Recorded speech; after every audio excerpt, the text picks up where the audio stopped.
মোহরের এই কুলফি আইসক্রিমটা খাওয়া দেখে আমার না অমল আর দইওয়ালার কথা মনে হয়ে যাচ্ছিল। রবীন্দ্রনাথ ঠাকুরের অমল ও দইওয়ালা।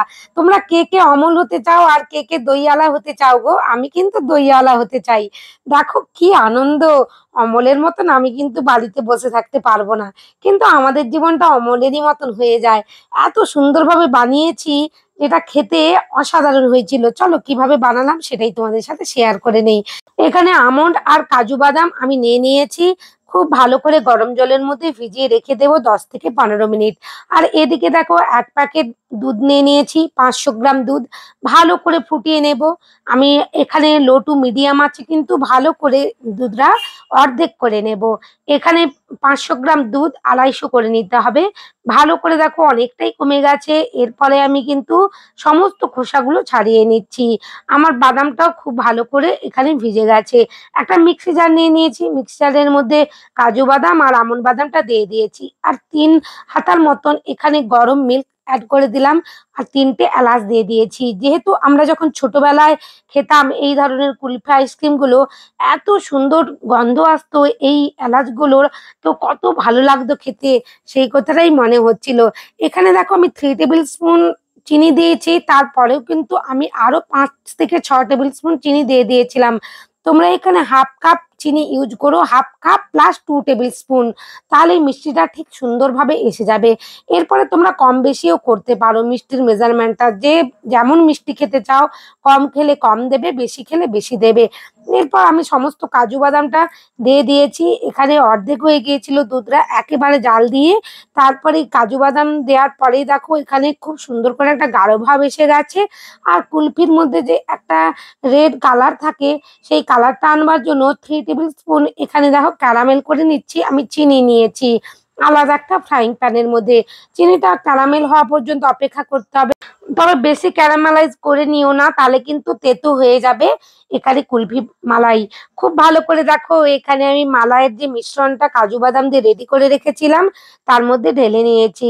এখানে দেওয়ার পরে ক্যারামেলটা একটা দানা ভাব এসে যাবে বা জমাট বেঁধে যাচ্ছে বলে মনে হবে, কিন্তু ভয় পাওয়ার কিছু নেই। কিছুক্ষণ এখানে গ্যাস ওভেনের আঁচটা একেবারে লোতে রেখে এভাবে নাড়াচাড়া করলেই এটা সুন্দরভাবে মিলিয়ে যাবে, আর একটা কালারও খুব সুন্দর ব্রাউনিশ ভাব এসে যাবে। দেখো কালারটাও কত সুন্দর চেঞ্জ হয়ে গেছে। আমরা যখন ছোটবেলা স্কুলে বা পাড়ার রাস্তা দিয়ে যখন কুলফি মালাই বিক্রি করতে যেত, আমি তো দৌড়ে গিয়ে 50 পয়সা 1 টাকা দিয়ে খেয়েই নিতাম।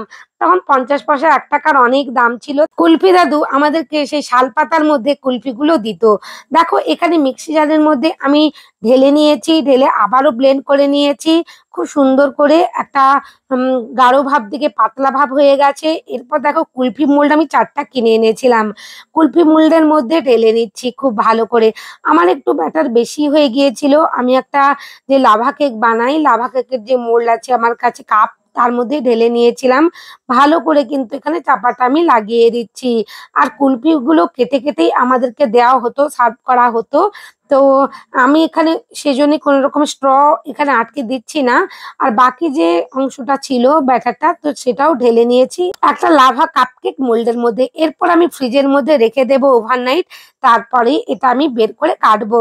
দেখো আমি পুরো ওভারনাইট রেখে দিয়েছিলাম। পরের দিন দুপুরবেলা ওরা স্কুল থেকে আসার পরেই আমি কিন্তু এটা ফ্রিজ থেকে বের করে কাটছিলাম। খুব সুন্দর করে জমে গেছে। আর একটু হাত দিয়ে এভাবে ঘষে নিলে চারিদিকটা ছেড়ে যাবে বই কি, কিন্তু কিছুতেই বেরোবে না। তাই স্ট্র দিয়ে একটু গরম জলের একটা গ্লাস রেখো, প্রয়োজন হলে একটুখানি ডুবিয়ে নিয়ে সঙ্গে সঙ্গে তুলে নিয়ে এটাকে বের করে নিতে পারো। দেখো এখানে খুব সুন্দর করে আমার বেরিয়ে যাচ্ছে। একটু করে আমি স্ট্রটা আটকে নিয়েই এভাবে ধরে তুলে নিচ্ছি। প্রথমে হচ্ছিল না, তারপরে ধীরে ধীরে করতে আপনা হতেই বেরিয়ে আসছে। দেখো একটু সময় লাগে। আর একটা ট্রেতে দেখো যেখানে আমি রাখছি ওখানে কিন্তু বরফ দিয়ে রেখেছি, বরফের উপরই কিন্তু আমি রেখেছি। কত সুন্দর টেস্ট হয়, খুব সুন্দর খেতে হয়। বাড়িতে অবশ্যই একবার ট্রাই করো, দেখবে এত সুন্দর খেতে হয় যেটা মুখে লেগে থাকার মতন। একবার খাওয়ার পর আবারও করতে ইচ্ছে করবে। আর এখানে যে এলাচের স্মেলটা এত সুন্দর লাগছিল যেটা বলবারই নয়।